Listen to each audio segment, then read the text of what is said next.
Tak, dočkali sme sa aj vianočného kúpania. Vonku je parádnych -5. Voda zamrzla. Tak, uvidíme, či sa tam konec vody dostane. Sláňam. Každý pomer ukazuje koľko vo vode. Že vraj má 2 stupne pod tou škrupinou, tak uvidíme, jaká bude. Tak dnes je to fakt, že výzva.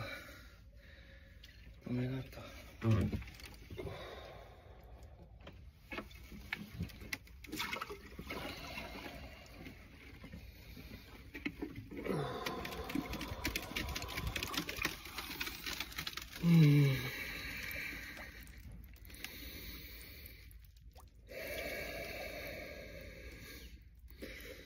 Už je dobré. Už som tam, už sa telo aklimatizuje, už je to super.